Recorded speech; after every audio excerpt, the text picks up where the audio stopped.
Hi. രാവിലെ അമ്മൂമ്മയും മോളും കൂടി ഒരുങ്ങി നിൽക്കുന്നത് കണ്ട പ്രാർത്ഥന മോടെ തലയിൽ ബോയൊക്കെ വെച്ച് അടിപൊളിയായിട്ട് ഒരുങ്ങിയൊക്കെ നിൽക്കുക രാവിലെ. യാത്ര പോകാൻ ഭയങ്കര ഇഷ്ടമാണ് കേട്ടോ. അപ്പം ഞങ്ങൾ 2 ദിവസം കൂടെ കഴിയുമ്പോൾ ഞങ്ങളങ്ങ് എറണാകുളത്ത് പോകും. അപ്പോൾ അതിന് മുമ്പ് നമ്മൾ എൻ്റെ വീട്ടിലൊന്ന് പോവുക, വെള്ളിമൺ കേട്ടോ. അപ്പോൾ അവിടെ ഗണപതി അമ്പലത്തിൽ സപ്താഹം നടക്കുന്നുണ്ട്. അപ്പം നമ്മൾ വള്ളിക്കീഴിൽ വന്നിട്ട് അമ്മയും കൊണ്ട് പോവുക. അപ്പം പ്രാർത്ഥന മോടെ മുത്തശ്ശിയാണ്. അപ്പം ഞങ്ങൾ ദാണ്ട് കാറിൽ കയറി ഞങ്ങൾ ബൈപ്പാസ് വഴി പോകാനാണ് കേട്ടോ. അപ്പോൾ കേശു മോനും അമ്മൂമ്മയും കൂടെ തൊപ്പി എടുത്തോ എന്നൊക്കെ ചോദിച്ചു ഓരോന്ന് പറയുന്നത് കേൾക്കാൻ നല്ല രസമുണ്ട്. കേശുമോനാണെങ്കിൽ കളിപ്പാട്ടം ഒരു സ്പൈഡർമാൻ എടുത്ത് കൈ വെച്ചിട്ടുണ്ട് കേട്ടോ. അപ്പം കേശു നമ്മുടെ കൂടെ ഉള്ളത് കൊണ്ട് നല്ല രസമാണ് കേട്ടോ. അമ്മൂമ്മയും കേശുവും തമ്മിലുള്ള വർത്തമാനങ്ങളും ഒക്കെ കേൾക്കാൻ. പ്രാർത്ഥനയും കൂടെ കണ്ടപ്പോൾ കേശുവിന് ഭയങ്കര സന്തോഷമായി.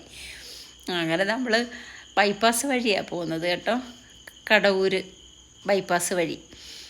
അപ്പം അങ്ങനെ നമ്മൾ പോയെങ്കിലും മദേഴ്സ് ഡേക്ക് ഞാൻ എറണാകുളത്തായിരുന്നു. ഞാൻ അമ്മയ്ക്കൊന്നും മേടിച്ചു കൊടുത്തില്ല. അതിങ്ങനെ മനസ്സിലിങ്ങനെ കിടക്കുന്നു. അവിടെ നിന്നിട്ട് ഞാൻ ഫോണിൽ കൂടെ വിഷ് ചെയ്ത്. അപ്പോൾ അഞ്ചാലമൂട് എത്തിയപ്പോൾ ഞാൻ പറഞ്ഞ് മോനെ ഇവിടെ നിന്ന് നിർത്ത്, അയ്മാളി കയറി ഞങ്ങൾ കേട്ടോ.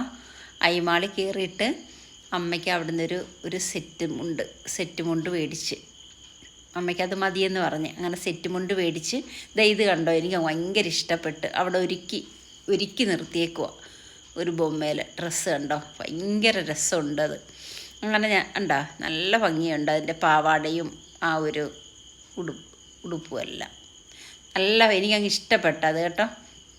അപ്പം നമ്മൾ അമ്മയ്ക്ക് സെറ്റ് മുണ്ട് മേടിച്ച് പിന്നെ അതിന് ചേരുന്ന ഒരു ബ്ലൗസും മേടിച്ച്. അപ്പോൾ അമ്മ ഹാപ്പിയായി.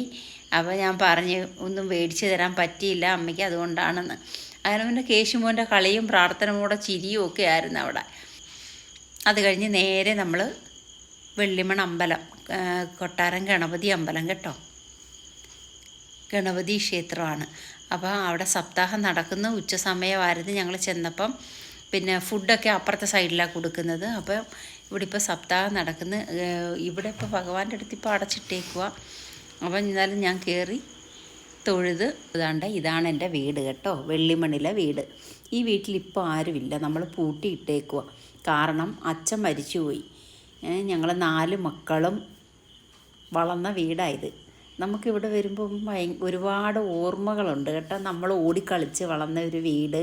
അപ്പോൾ അച്ഛൻ, അമ്മ, അമ്മുമ്മ, അപ്പൂപ്പൻ, ഞങ്ങൾ 4 മക്കൾ, കൂടാതെ പശു, ആട്, കോഴി, താറാവ്, ഇതെല്ലാം ഉള്ള ഒരു ഭയങ്കര ബഹളമൊക്കെ ഉള്ളൊരു വീടായിരുന്നു.